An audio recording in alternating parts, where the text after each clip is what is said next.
Jadi hati kita selalu terikat sama Allah. Dimanapun ingat Allah. Maka dari itu otomatis kalau orang sudah akidahnya sudah kuat, imannya sudah kuat, akan berpengaruh kepada akhlak. Ya, salah satu contoh kalau kita sudah terikat dengan Allah, ikatan kita sama Allah sudah benar-benar bagus, maka kan kita akan melakukan hal yang tidak bagus. Nah, akan ingat Allah. Jadi baik lagi. Mau seperti itu karena di Al-Quran seperti itu. Kita akan selalu dibimbing oleh Allah. Nah nanti kalau memang namanya manusia itu kan yang kus yajid wa yang kus. Intinya adalah untuk keimanan itu tambah dan kurang. Bagaimana cara kita supaya iman itu kita tetap? Nah inilah yang perlu kita nanti ketahui. Kemudian kalau dalam silabus yang pertama adalah kita berbicara tentang Tuhan, tentang tauhid, yaitu bahasanya adalah tauhid itu dari kalimat ahoda atau wahada atau ahadun berarti Isa. Kalau sudah kita menyekutukan Allah atau bahasanya adalah kita sudah menyimpang dari hal atau bahasanya itu nanti namanya tauhid lawan dari syirik. Membandingkan Allah, melebihkan selain Allah dan itu sudah ke syirik. Dalam bahasa tauhid inilah bahwa segala sesuatu kita sudah serahkan qul huwallahu ahad, Allah itu esa. Gak ada lagi selain Allah, apapun bentuknya berarti tidak ada bandingannya lagi. Kemudian kalau kita lihat lagi banyak Al-Quran, dalam Al-Quran itu kan bahasanya dalam Al-Quran itu kan bahasanya kita berbicara tentang la ilaha illallah, tiada Tuhan selain Allah. Maka kalau ada orang yang disebut dengan ateis, tidak punya Tuhan, berarti tauhidnya belum lengkap. Intinya adalah baru la ilah, tiada Tuhan. Nah, ini kan bahasanya la ilah. Nah, tiada Tuhan berarti dia tidak punya Tuhan. Berarti dia termasuk ateis atau tidak Islam. Kalau kita selanjutnya la ilaha illallah, tiada Tuhan selain Allah, fa'budni, sembahlah kami. Nah, dalam bahasa fa'budni ini adalah kita disuruh menyembah. Nah, untuk merealisasikan penyembahan kita kepada Allah itu ada kalimat pembuktian bahwa pengakuan kita imannya sudah, itu ada bahasa ayatnya surat Toha itu kan aqimis sholah, letakkannya lakukanlah sholat. Nah, di situ orang itu kalau imannya sudah kuat berarti dia akan menjalankan perintah-perintah Allah, intinya menjauhi larangan-larangannya. Ini adalah kalau kita lihat dari tauhid. Sebenarnya untuk ketauhidan itu adalah mengarah kepada iman. Nah, kalau kita sudah rukun iman, nah ini adalah iman kepada Allah. Kemudian ini iman kepada malaikat. Nanti yang kita bicarakan akan seperti itu. Kemudian kalau kita lihat lagi dalam fa'budni, anak kan di dalam Al-Quran juga alastu birabbikum, apakah engkau tidak tahu bahwa saya ini adalah Tuhanmu.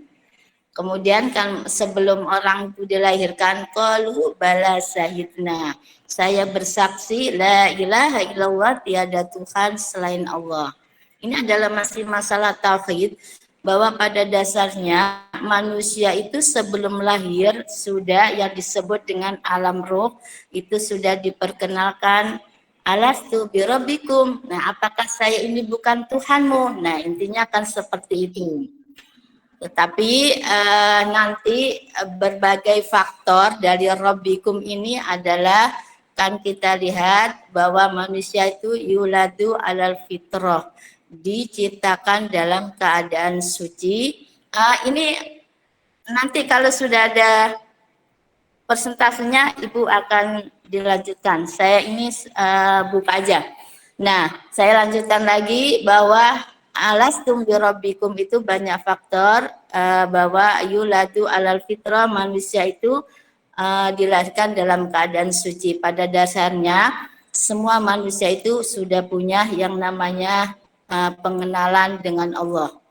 Nah, tapi nanti yang namanya faktor-faktor itu apakah nanti dalam segi pendidikannya yumajisani, yuhajiron, yunasironi, majusi atau nasori atau dia nanti dibentuk dengan sebuah faktor atau lingkungan-lingkungan yang lain. Nah, ini tapi pada dasarnya manusia itu sudah diperkenalkan dengan Tuhannya. Kemudian saya masih lanjut dengan kalimat la ilaha illallah. Mangkola la ilaha illallah halisan. Sebentar. Ya Pak. Nah, di sini dengan keadaan ikhlas, janji Allah dakhalal jannah adalah akan masuk surga. Ini masalah tauhid. Tapi kebanyakan manusia itu kan uh, untuk mengucapkan la ilaha illallah itu adalah banyak sekali godaan ketika kita menghadapi sakaratul maut dan tidak akan maksudnya tidak akan susah gitu dalam bahasanya kecuali orang-orang yang tadi benar-benar ikhlas, benar-benar selalu ikatan atau akidahnya sudah sangat kuat, ikatannya dengan Allah dengan kuat, insya Allah kalimat itu memang benar bahwa kalau ada orang yang mengucapkan la ilaha illallah ketika sakaratul maut akan dakhalal jannah. Kemudian kita lihat silabusnya selain dari tauhid. Nah, ini adalah tentang syirik ya. Lawan daripada tauhid adalah syirik. Syirik itu adalah sebuah hal yang menyekutukan Allah. Banyak sekali ayat-ayat, termasuk adalah salah satu dosa besar al-isyraq billah, itu termasuk dosa besar. Maksudnya dalam hadis ala unabbiukum ala unabbiukum al-isyraqu billah, apakah kamu saya ceritakan kata Rasul tentang dosa besar, salah satunya adalah al-isyraqu billah. Lagi adzan ya. Sebenarnya panjang ini kalau kita lihat silabusnya. Tauhid uluhiyah, tauhid rububiyah, kemudian bagaimana kalau orang itu sudah berakidah, sudah bertauhid, tetapi dia masih tidak ada kan, ini nanti kita bahas. Sebentar ya, lagi adzan, saya break dulu.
والعوذ برب الناس مالك الناس إله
Oke, saya lanjutkan lagi. Untuk pemakaran sudah ada belum ya?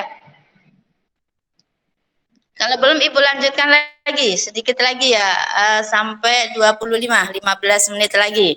Oke, jadi akidah sudah saya jelaskan bahwa namanya akidah itu sebuah ikatan, komitmen, hati kita harus selalu bahwa tiada Tuhan selain Allah, la syarikalah, tidak akan menyekutukan Allah. Ini adalah mengenai akidah. Dan akidah itu selalu harus terikat diri kita dengan Tuhan atau dengan Allah yang Maha Esa. Kemudian tauhid itu adalah tadi la ilaha illallah, tiada Tuhan selain Allah. Kalau dalam merealisasikan adalah saya cepatkan saja. Qul huwallahu ahad. Katakanlah bahwa Allah itu adalah esa, Allah itu adalah satu.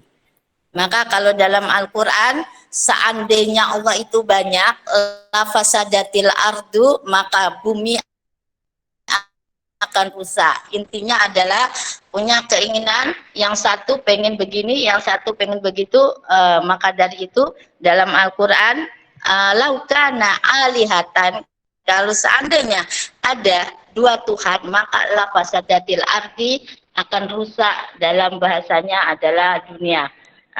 Hancur bahasanya, seperti itu Al-Quran. Oke, kemudian saya lanjutkan lagi, ini sudah masalah tauhid.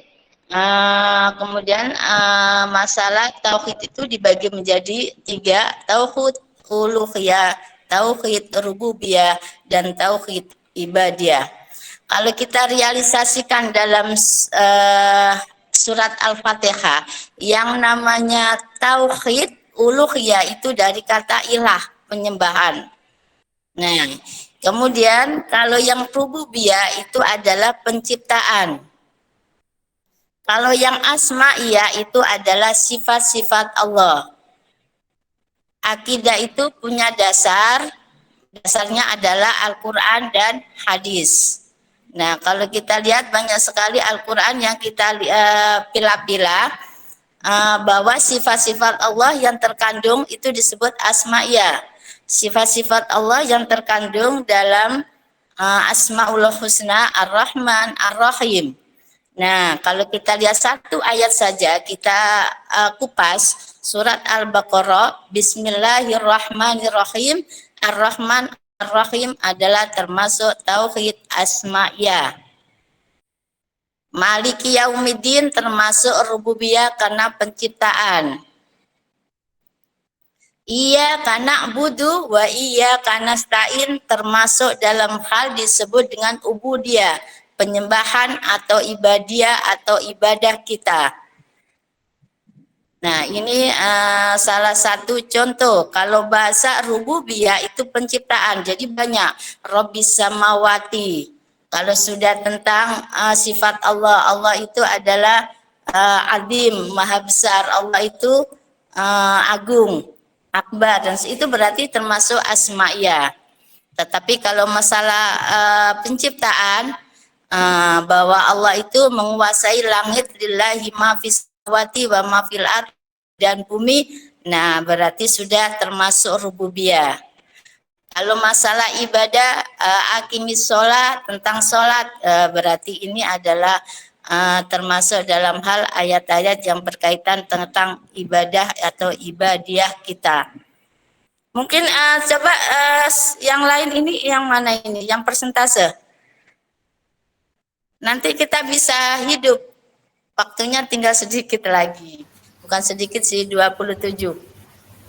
Mia mana ya, Mia? Ada, Bu. Ya, Assalamualaikum. Hari ini siapa yang persentase? Udah saya Bu. kasih mukadimah. Esa Chandra siapa? Hari ini sama Nova, Bu. Oh, Tapi bukan Novanya Mia ya. belum. Ada ini. Ada berdua, Bu, cuma kurang satu. 3 orang. Oh iya dah, nggak apa-apa. Dimulai deh persentase, dijelaskan, boleh pakai PowerPoint, PP, atau langsung dijelaskan. Nanti dibuka 5 pertanyaan. Tadi saya sudah buka pembukaan prolog untuk matkul akidah tentang ketuhanan. Nah, silakan ini dibuka ya. Maaf penjelasannya jangan lama-lama ya, paling enggak 10 menit saja. Ya, Bu.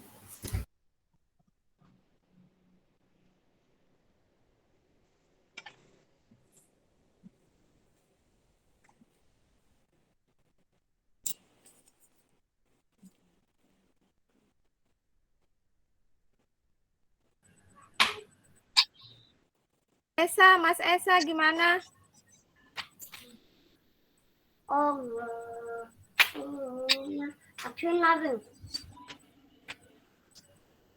HP-nya nih. Mama masih mau pakai.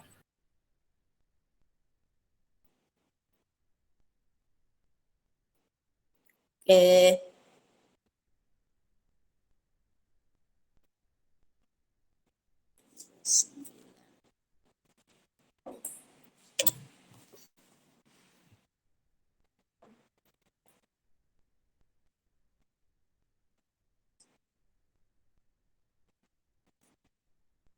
Oh, bukan Mia, Mia Iba.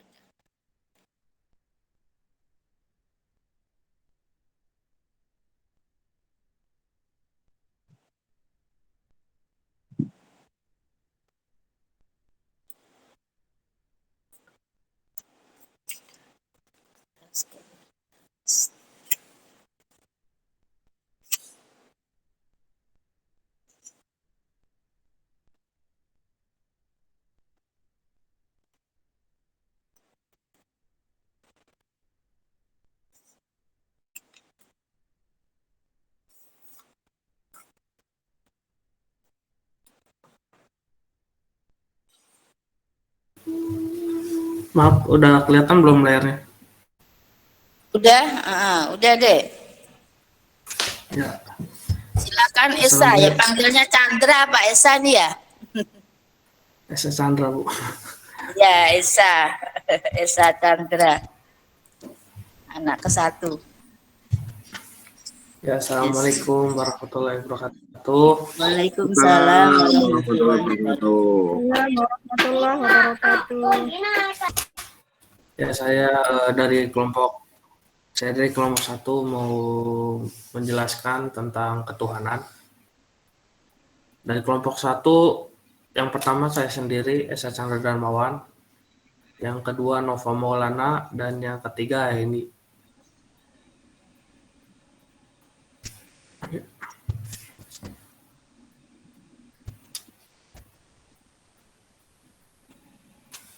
Ya, jadi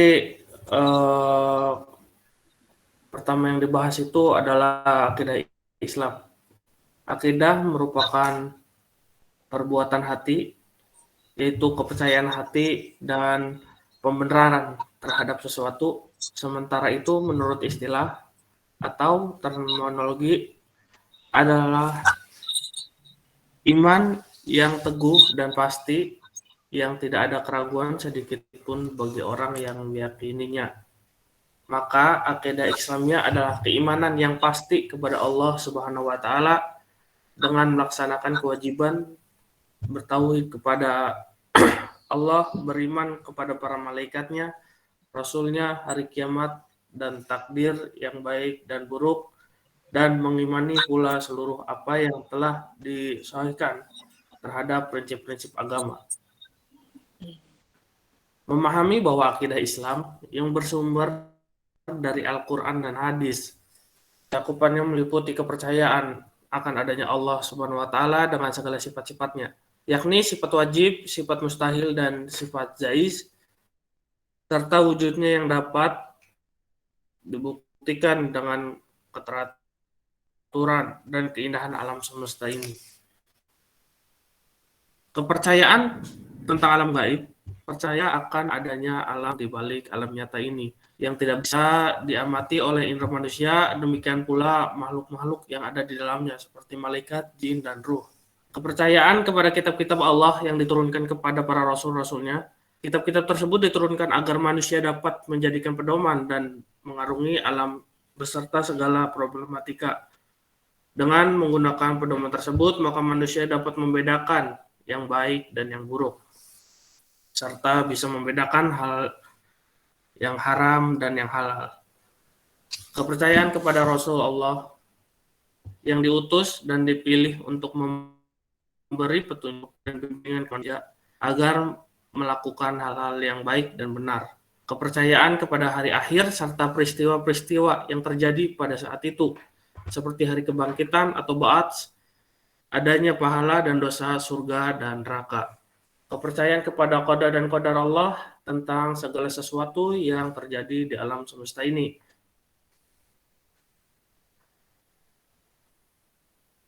Konsep ketuhanan dalam konsep Islam, Tuhan disebut Allah dan diyakini sebagai zat yang maha tinggi, yang nyata dan esa, pencipta yang maha kuat, yang maha tahu, yang abadi, penentu takdir dan hakim bagi semesta alam. Islam menitik beratkan konseptualisasi Tuhan sebagai yang tunggal,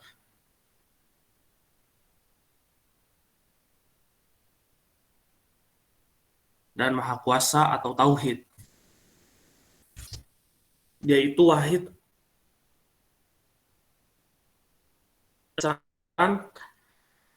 terdapat 99 nama Allah, yaitu Asmaul Husna, yang artinya nama-nama baik, yang mengingatkan setiap sifat-sifat Tuhan yang berbeda. Semua nama tersebut mengacu pada Allah, nama Tuhan yang maha tinggi, yang maha luas. Di antara nama-nama tersebut, yang paling terkenal, yang paling sering digunakan adalah Maha Pengasih, yaitu Ar-Rahman, dan Maha Penyayang, yaitu Ar-Rahim. Pencipta, penguasaan alam, serta dideskripsikan sebagai suatu tindakan kemurahhatian yang paling utama untuk semua ciptaannya, memuji keagungannya dan menjadi saksi atas keesaannya dan kuasanya menurut ajaran Islam. Tuhan muncul dimanapun tanpa harus menjelma atau berbentuk apapun. Dalam Al-Quran menjelaskan, La tudrikuhul absaru wa huwa yudrikul absara wa huwa atiful khabir. Yang artinya dia tidak dapat dicapai oleh penglihatan mata, sedangkan dia dapat melihat segala yang kelihatan, dan dialah yang maha halus lagi maha mengetahui. Surat Al-An'am ayat 103.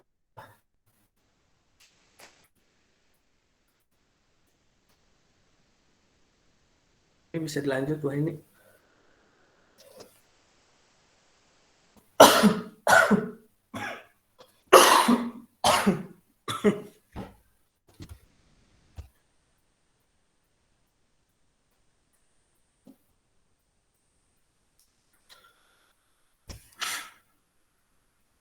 Tuhan dalam Islam tidak hanya Maha Agung dan Maha Kuasa, namun juga Tuhan yang personal. Menurut Al-Quran, Dia lebih dekat kepada manusia daripada urat nadi manusia. Dia menjawab bagi yang membutuhkan dan memohon pertolongan jika mereka berdoa kepadanya. Di atas itu semua, Dia memandu manusia pada jalan yang lurus, jalan yang diridhoinya. Keesaan Allah atau tauhid adalah mempercayai dan mengimani dengan sepenuh hati bahwa Allah itu esa dan wadaan kebenarannya yang tunggal dan mutlak, yang melebihi alam semesta sebagai zat yang tampak dan wahid yang tidak diciptakan menurut Al-Quran. Surat Al-An'am ayat 133 yang artinya, dan Tuhanmu maha kaya lagi mempunyai rahmat, jika Dia menghendaki niscaya Dia memusnahkan kamu dan menggantikanmu dengan siapa yang dikehendakinya. Setelah kamu musnah, di mana Dia telah menjadikan kamu dari keturunan orang-orang lain. Lalu ke tauhid. Tauhid adalah keyakinan bahwa Tuhan penguasa alam semesta hanyalah satu, tidak beranak, tidak beristri, tidak bersaudara, satu dan hanya satu-satunya, yaitu Allah Subhanahu wa Ta'ala. Para ulama mengkaji pembagian tauhid berdasarkan Al-Quran yang didasari dari salah satu ayat, yang mana ayat tersebut mewakili makna dari tauhid. Ayat yang dimaksud adalah Quran surat Maryam ayat 65 yang artinya Rob yang maha menguasai langit dan bumi dan segala sesuatu yang ada di antara keduanya, maka sembahlah Dia dan berteguh dalam beribadah kepadanya, apa yang sama dengan Dia yang patut disembah. Berdasarkan ayat di atas, para ulama menjabarkan makna dari tauhid menjadi 3 bagian, merupakan penempatan tauhid asma wa sifat. 3 macam tauhid, sehingga diketahui bahwa pembagian tauhid dibagi menjadi 3. Yang pertama yaitu tauhid rububiyah. Adalah tauhid yang mengingatkan kita harus percaya bahwa penciptaan, pengurusan, dan pemerintahan atau pengaturan alam semesta dan segala isinya hanyalah Allah, tidak ada yang lain. Lalu yang kedua, tauhid uluhiyah. Tauhid uluhiyah memiliki makna sebagai tauhid ibadah, yaitu tidak berhak diibadahi dan tidak ada makhluk selain Allah yang berhak untuk disembah. Dan yang ketiga adalah tauhid asma wa sifat. Tauhid asma wa sifat adalah mempercayai Allah atas nama-nama yang telah ditetapkan olehnya sendiri dan tidak mengingkari nama-nama tersebut. Percaya bahwa nama-nama tersebut benar-benar tanpa mengilustrasi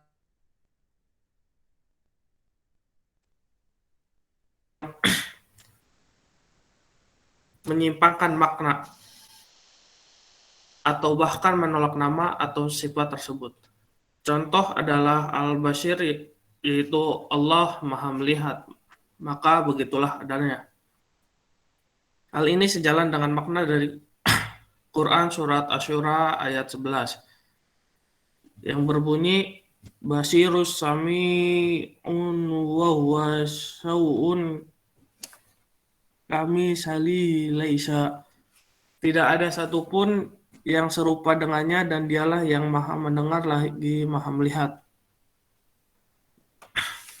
Dan yang terakhir yaitu syirik. Syirik adalah dosa besar yang tidak dapat diampuni. Syirik juga sangat dekat dengan kehidupan manusia serta letaknya di dalam hati. Yang mana setiap manusia syirik yang berbau dengan kebudayaan seperti jimat, upacara pemanggilan jin, ramalan, dan lain-lain. Kata syirik berasal dari kata syirka yang berarti berserikat, bersekutu, bersama, atau berkongsi. Dalam bahasa ini mengandung makna bersama-sama antara dua orang atau lebih dalam satu urusan atau keadaan. Dalam Al-Quran, kata syirik dengan berbagai bentuknya disebutkan 227 kali dengan makna yang berbeda-beda sesuai dengan konteksnya. Antara lain yang pertama adalah persekutuan dalam pemilikan harta yang disebutkan dalam surat An-Nisa. Yang kedua adalah persekutuan dalam merasakan azab di akhirat seperti disebutkan dalam surat Az-Zukhruf, dan persekutuan dalam kekuasaan atau penciptaan antara Allah dengan berhala-berhala atau makhluk lain ciptaan Allah seperti disebutkan dalam surat Yusuf dan Ali Imran.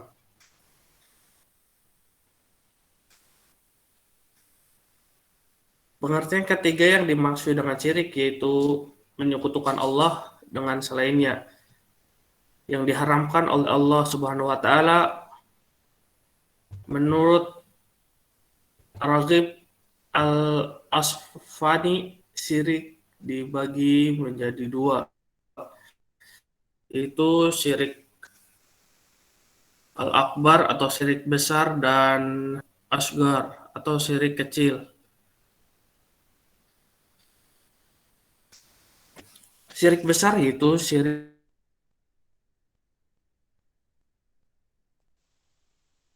atau menyekutukan Allah dengan makhluk ciptaannya dan dalam hal ketuhanan. Dan syirik kecil merupakan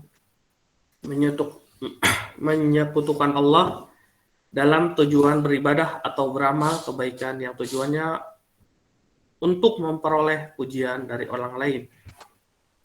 Padahal tujuan beribadah dan beramal kebaikan itu seharusnya hanya untuk mencari keridhaan Allah Subhanahu wa taala.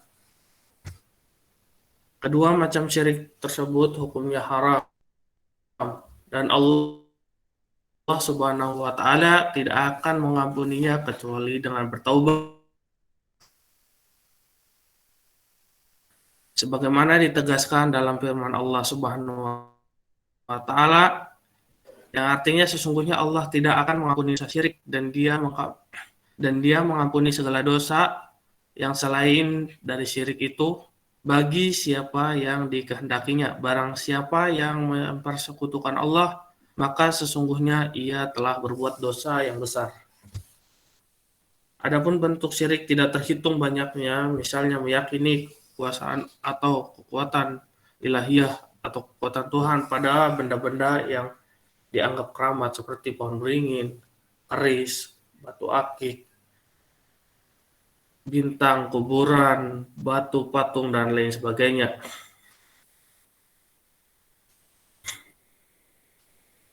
Jadi kesimpulan tentang ketuhanan dalam Islam, Tuhan disebut Allah,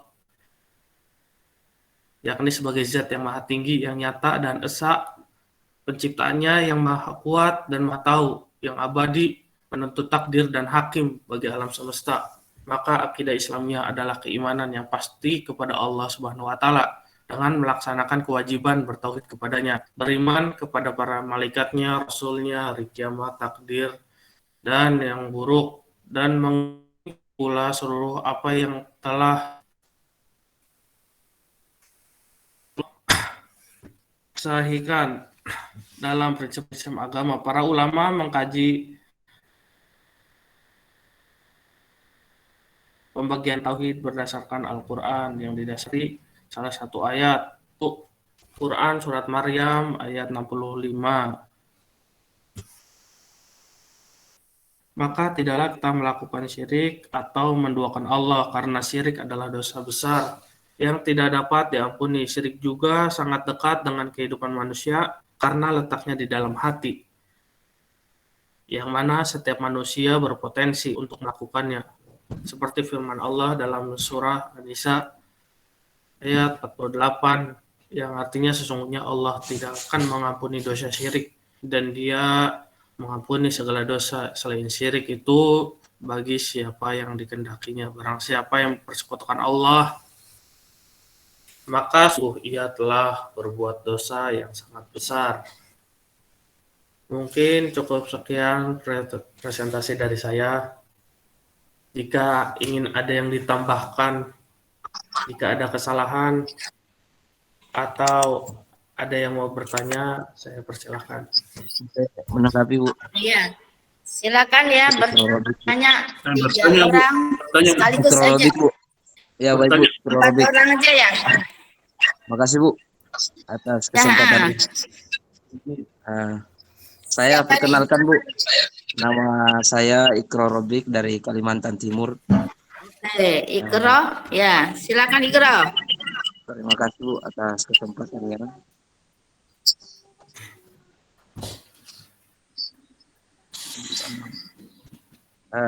Gini Bu, saya dari presentasi tadi dari sahabat saya Bung Esa, saya agak tergelitik dengan pemaparannya terkait dengan hal-hal yang sekiranya saya anggap itu adalah pemahaman-pemahaman yang sering disampaikan oleh pemahaman Islam yang tanda tanya. Karena saya anggap begitu. Mohon maaf, yang lain bisa dimodif. Siapa Diana ya? Gimana lanjut. Solo Bayana. Ya udah. Silakan Ikra. Jadi kalau kita berbicara terkait dengan kesyirikan, maka umat Islam setuju bahwa menduakan Tuhan itu adalah hal yang memang dilarang dan tidak diampuni oleh Allah. Itu saya setuju. Dan memang itu adalah keyakinan kita sebagai umat Islam. Namun ketika kita mengaitkan syirik itu seperti apa, macam-macam syirik itu seperti apa, lalu tadi dikaitkan dengan terkait dengan masalah jimat, terkait masalah kuburan. Nah, saya agak kontra ini sedikit Bu, karena saya agak geli sedikit ini mendengar ini. Saya umumnya karena kultur saya sejak kecil itu adalah Nahdlatul Ulama, tentu saya berpikir ini agak geli mendengar ini. Karena persoalan jimat itu tergantung dengan keyakinan kita. Kenapa saya bilang begitu, Bu? Nabi Musa saja membelah laut itu pakai tongkatnya. Artinya laut itu terbelah bukan karena tongkatnya Nabi Musa, tapi karena kekuasaan Tuhan. Nah, begitupun tadi dengan keris-keris yang tadi dikaitkan bahwa keris itu adalah hal-hal yang termasuk dalam kelompok kesyirikan. Nah, saya agak geli ini karena budaya umat Islam yang ada di Indonesia, bahkan pejuang-pejuang kemerdekaan negara Republik Indonesia ini banyak sekali yang menggunakan alat-alat untuk berjuang semacam keris, tombak, yang dimantra-mantrai, yang dibaca-bacakan dengan kalimat-kalimat Allah. Jadi tidak semerta-merta bahwa yang dimaksud dengan keris tadi ini adalah hal-hal yang syirik. Kedua, terkait dengan kuburan. Nah, ini kita tahu sendiri bahwa memang untuk Muhammadiyah memang tidak melaksanakan ziarah kubur karena ada hal-hal yang memang dianggap yang berlandaskan hadis, tetapi juga tidak mensyirikan orang yang ziarah kubur seperti Nahdlatul Ulama. Nah, apa yang disampaikan tadi Bung Esa ini mungkin kutipannya yang ada di media sosial atau di makalah-makalah kutipan yang ada di internet. Nah, ini saya terus terang harus saya katakan bahwa ini kayaknya makalah-makalah yang dibuat oleh kalangan-kalangan Wahabi. Karena ini banyak mensyirik-syirikkan ini. Mohon maaf ini Bung Esa, saya tidak setuju ini masalah ini. Karena eh, umat Islam Indonesia itu kita punya pemahaman yang berbeda-beda. Mungkin itu saja tanggapan saya karena saya agak geli sedikit ini. Oke. Paham. Insyaallah. Namanya Bu, saya, Bu. pertanyaan ditangguhkan aja ya, Ikro. Lanjut Esa. Pertanyaan kedua. Sebentar Bu ya. Mohon izin Bu. Ya, siapa lagi nih? Nama Nur saya ya. Saya Bu. Nur Amir Bu. Ya, Nur Amiril. Silakan Nur. Saya mencoba ini Bu, membantu Pak Esa. Mungkin Pak Esa tadi penjelasannya kurang komplit untuk menjawab Pak Ikro tadi. Kalau kita Pak Nur, sebentar Nur. Dihitung dulu. Nanti kalau ada ini masih nyambung sama punyaan Ikro atau menjawab? Ya, ibunya maunya saya menjawab apa mau bertanya? Jangan Bu? dulu bertanya. Ini kan bertanya. saya dibuka 4 orang ya. Nah, Ayo, Bu. Saya ya udah langsung bertanya, Bu. silakan pertanyaan aja langsung coba. Ya, siap. Saya mau bertanya kepada Pak Esa tadi mengenai tauhid asma ya, tauhid Betul. sebutan ya, asma. Jadi tauhid asma tadi tidak disebutkan ada berapa jumlahnya. Nanti mau disebutkan. Kan tadi ada sifat wajib, sifat jaiz, sifat wajib, sama sifat muhalnya Allah. Nah, hal itu nanti mau disebutkan ada jumlahnya berapa. Dan yang paling utama itu adalah sifat jaiz. Mungkin karena bisa menerangkan tauhid, seharusnya ilmu tauhidnya sudah dalam, sudah ngaji ilmu apa ya jenenge ya, tauhid itu, ilmu tauhid itu khoridatul bahiyah lah istilahnya. Terus masalah ketauhidan agama ibadah itu biasanya kita mengandung 3 unsur, ada iman, Islam, sama ihsan. Mungkin kita sudah tahu iman Islamnya. Yang saya pertanyakan adalah bagaimanakah caranya kita bertauhid, beribadah secara ihsan. Mungkin itu aja Bu, kasihan Pak Esa nanti kalau banyak-banyak menjawabnya. Iya. Oke, terima kasih. Berarti bagaimana kita beriman, berislam dan berihsan. Oke, 2 lagi Adek. Siapa tadi? Raffi Saya Bu. Hai. Mohon izin Bu. Majid ya, Majid, silakan Majid. Assalamualaikum warahmatullahi wabarakatuh. Satu lagi. Waalaikumsalam. Sebelumnya mohon izin kepada rekan-rekan yang mungkin beragama non-muslim ya, karena ini yang dibahas adalah masalah akidah. Jadi sebelumnya tidak ada sedikit pun niat untuk merendahkan ataupun menghina dan lain sebagainya dengan agama yang lain. Kan tetapi karena di sini yang dibahas masalah akidah, jadi mungkin bahasanya hanya akan ada 2. Jadi muslim dan kalau di bahasa Al-Qur'annya kafir ya bahasanya. Jadi mohon maaf kepada rekan-rekan sekalian jangan tersinggung gitu ya. Itu pertama. Yang kedua, saya ingin bertanya Bu terkait masalah silakan. ada tauhid pembagian menjadi 3, tauhid rububiyah, uluhiyah, asma wa sifat. Apakah tauhid yang dibagi menjadi 3 ini memiliki perbedaan? Maksudnya apakah orang yang hanya memiliki tauhid uluhiyah tidak bertauhid rububiyah, dan orang yang memiliki tauhid rububiyah tidak memiliki atau tidak mengimani tauhid uluhiyah? Apakah ini berbeda-beda, dan kalau berbeda mengapa, dan bagaimana penjelasannya itu Bu? Mungkin itu aja, terima kasih. Wassalamualaikum warahmatullahi wabarakatuh. Waalaikumsalam warahmatullahi wabarakatuh. Satu lagi, tadi siapa Dek? Saya Bu. Saya Bu. Ya, si Bahmi, silakan Bahmi.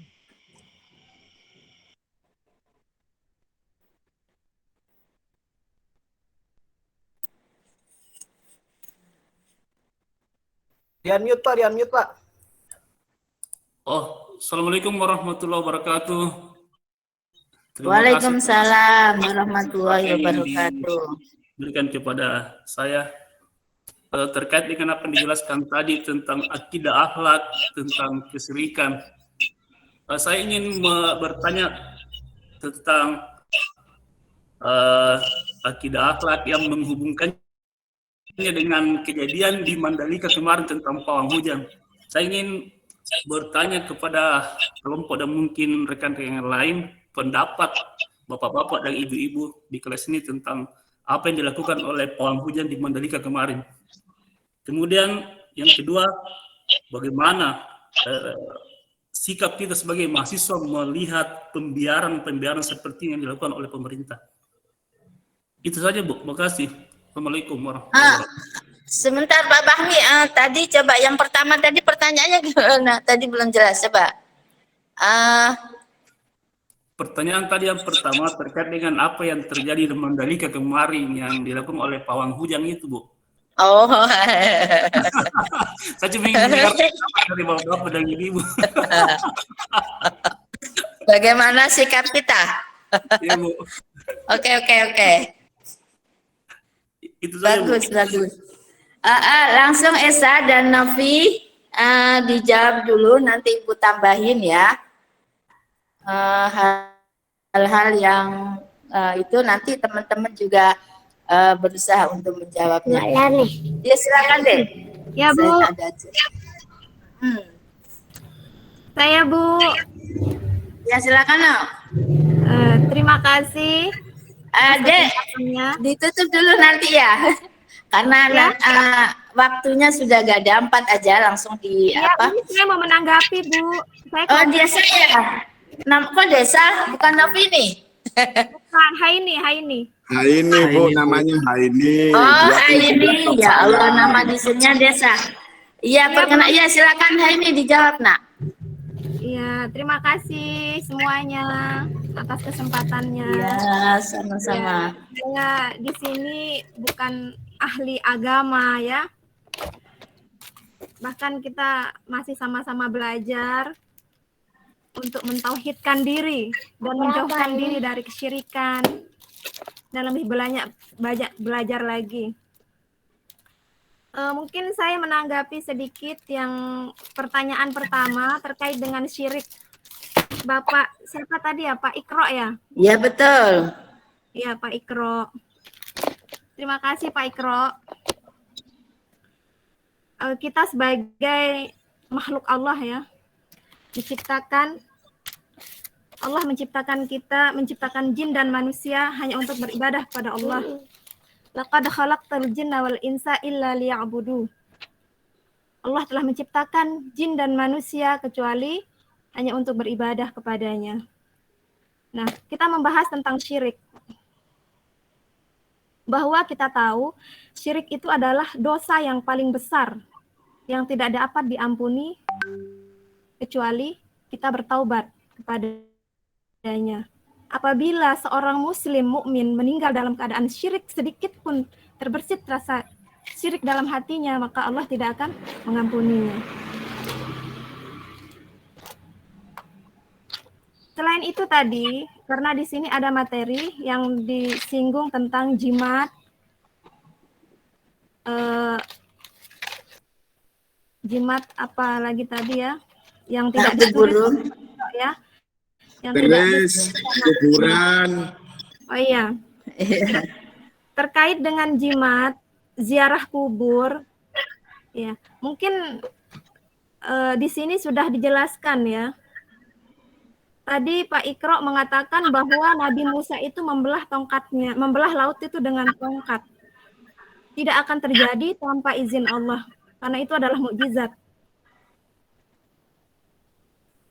Melihat nih. Tapi kalau kita mempercayai ya, bahwa jimat itu sebagai apa dulu?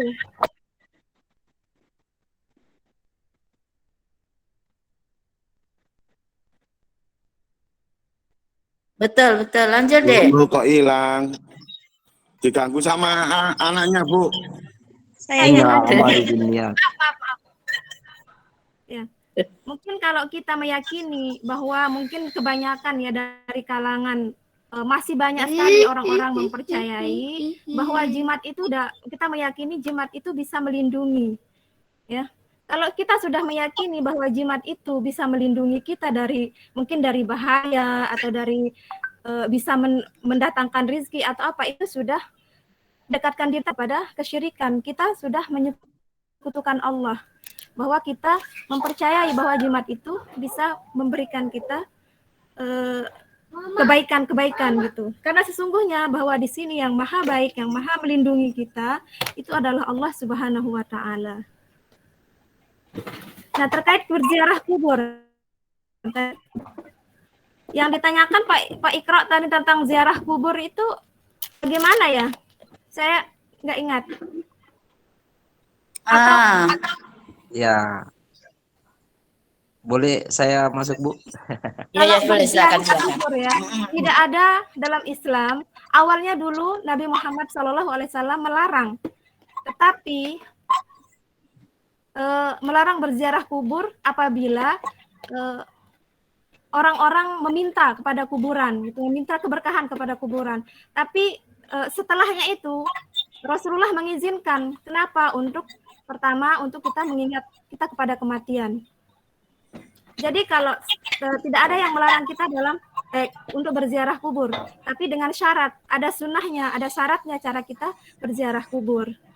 Mungkin kalau kita meyakini seperti yang sedang viralnya sekarang gitu kan, orang berziarah kubur kebanyakan, ya, mungkin tidak memungkiri diri, ya.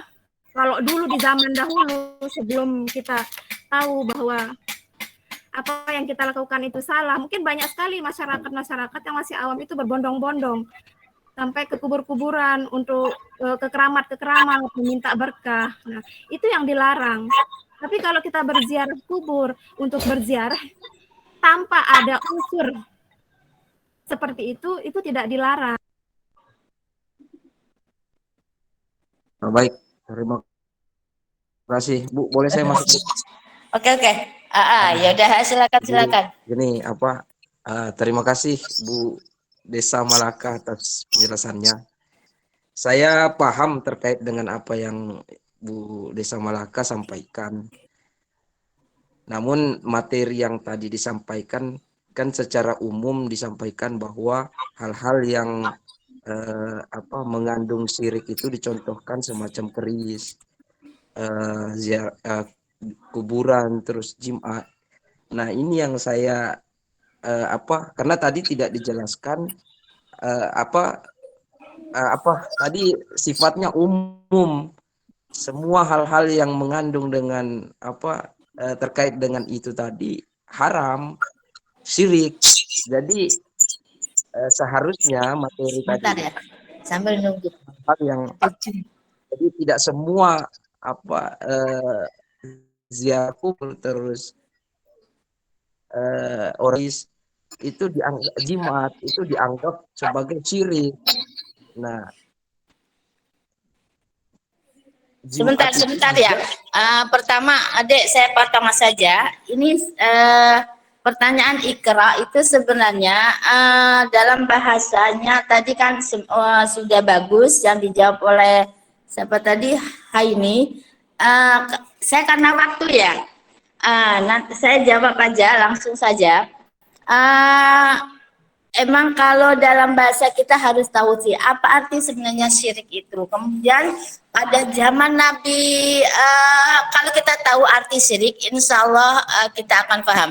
Jadi kita lihat bahwa yang dimaksud dengan syirik itu artinya kan menyekutukan Allah, menyamakan Allah, melebihi kekuasaan sesuatu lebih dari kekuasaan Allah. Itu kan syirik. Nah, kalau seandainya tadi yang masalah keris, masalah jimat, kalau hanya dipakai sebagai hiasan saja, dia tidak menganggap bahwa keris itu melebihi kekuasaan Allah. Oh, dengan keris, nah dengan keris ini saya kuat loh. Lah kan berarti yang memberi kekuatan seolah-olah keris. Dengan keris ini saya begini loh.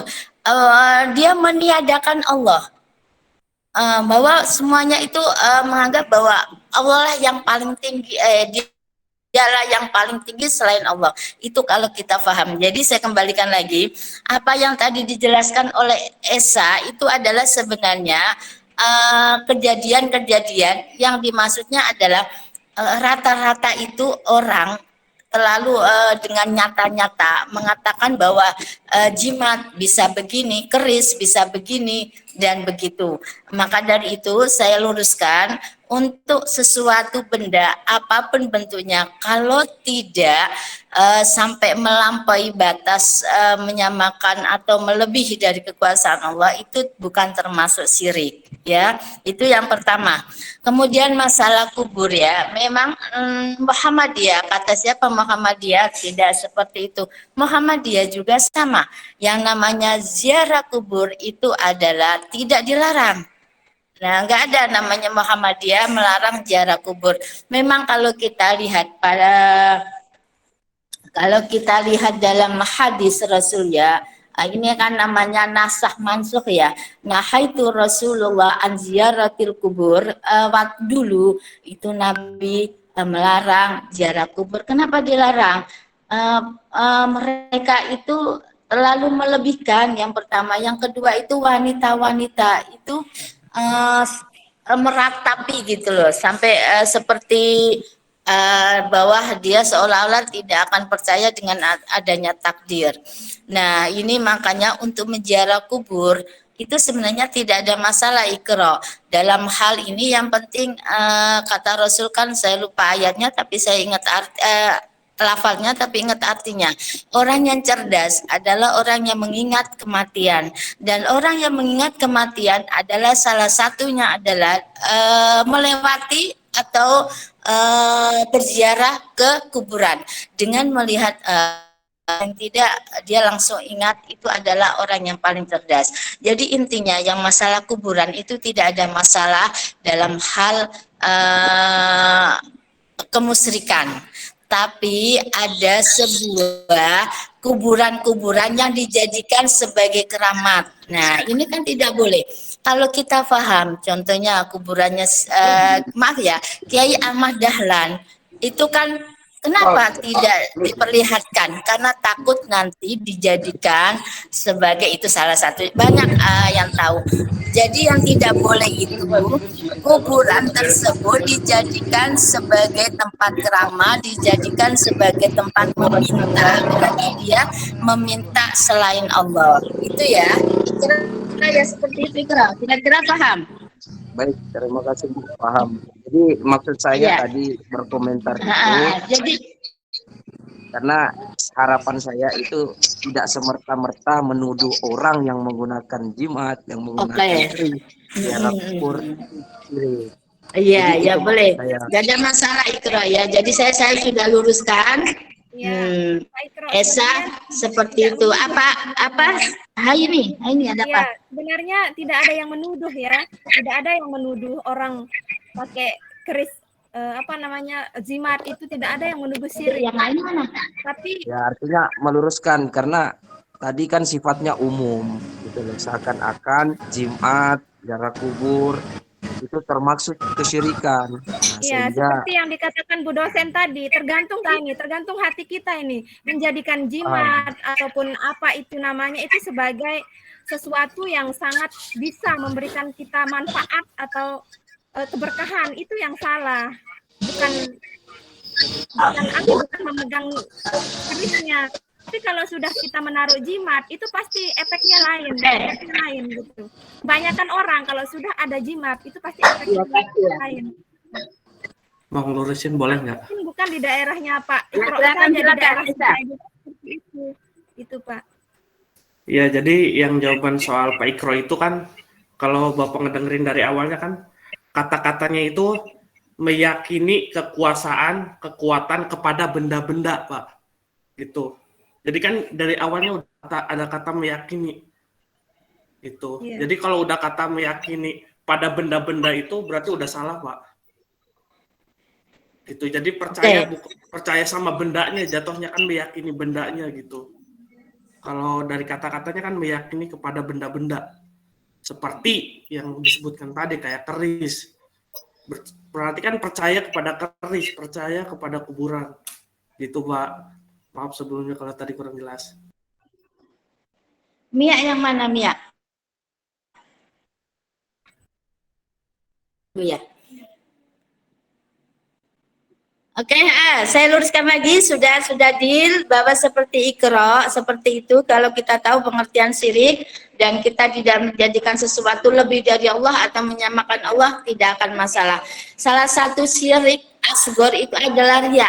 Riya itu adalah termasukkan kata Rasul, ini masih masalah syirik. Saya khawatir kepada manusia adalah salah satu adalah al-isyraq al-asghar.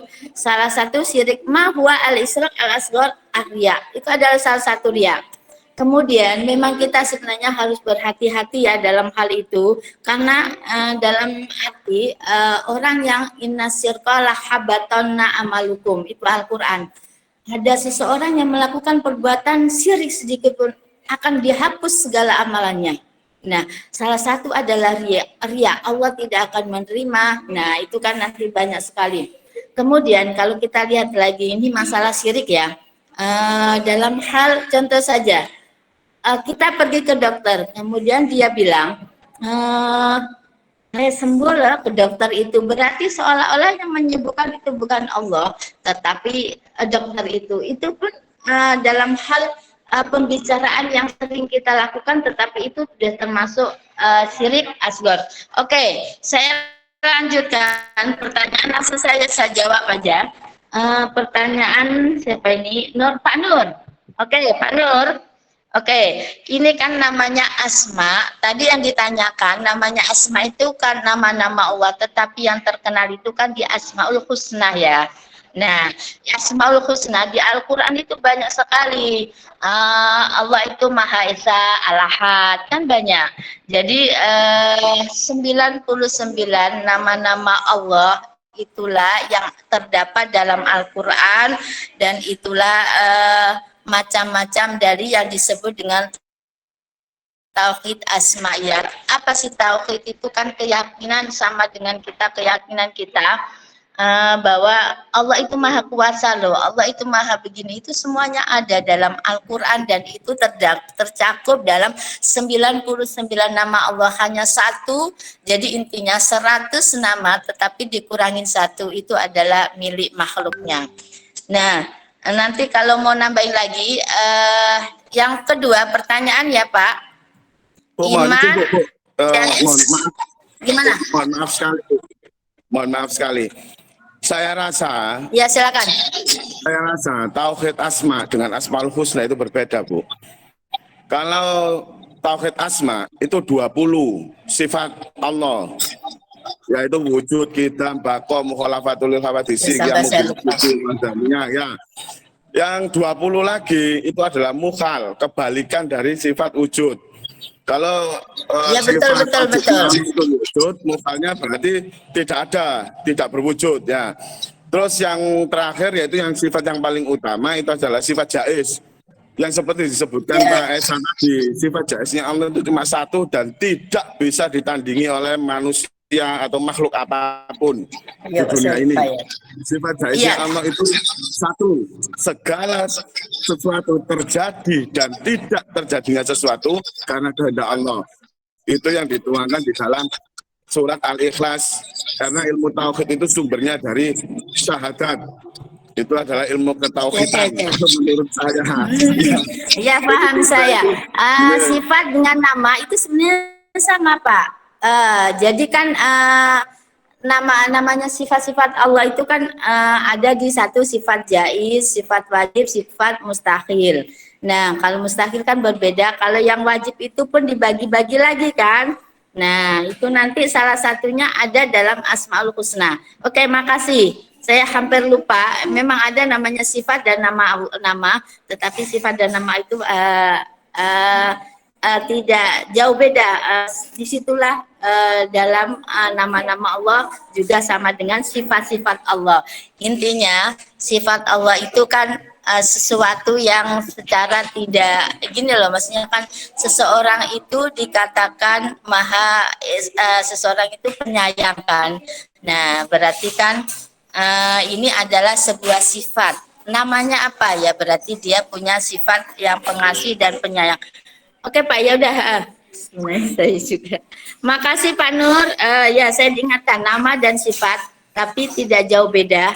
Namanya asma Allah, yaitu nama-nama Allah, sifat-sifat Allah yang ada wujud, kidam, baqa, muhalafatul lil khawadis. Kemudian kan ada yang namanya sampai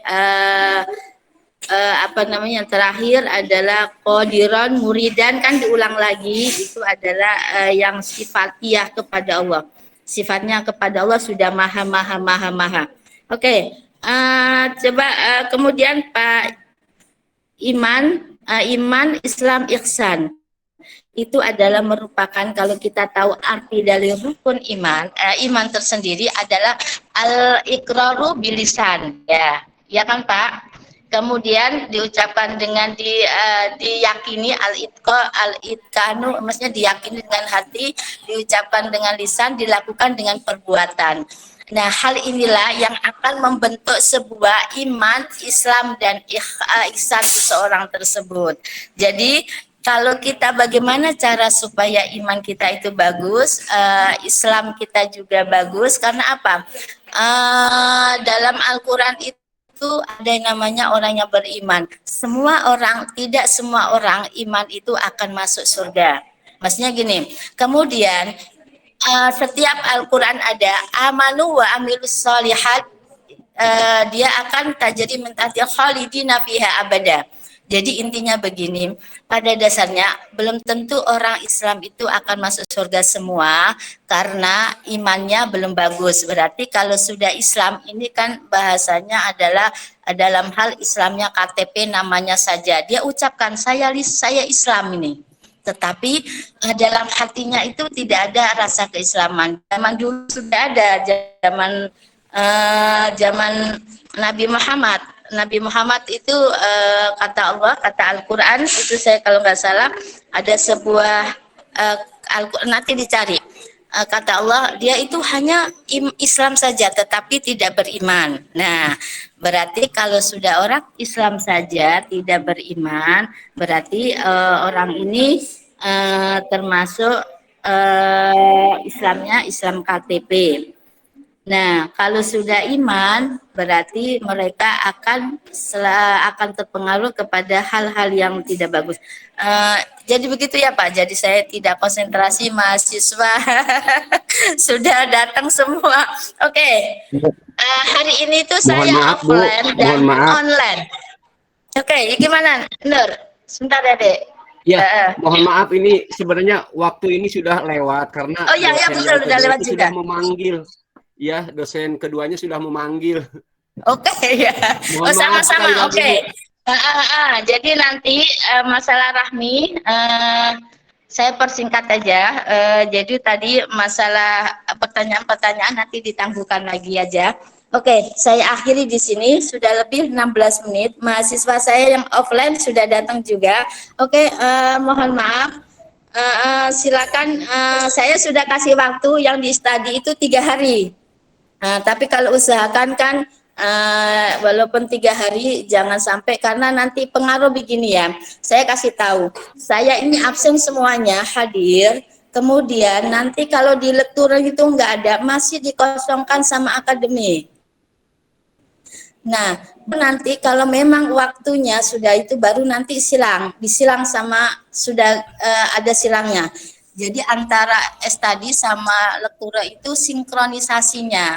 Tapi kalau nanti saya akan kasih 3 hari itu sudah lewat, ya berarti paling enggak nanti sudah silang. Oke, makasih semuanya. Saya akhiri, wabillahi taufiq wal hidayah. Assalamualaikum warahmatullahi wabarakatuh. Mohon maaf ya. Waalaikumsalam.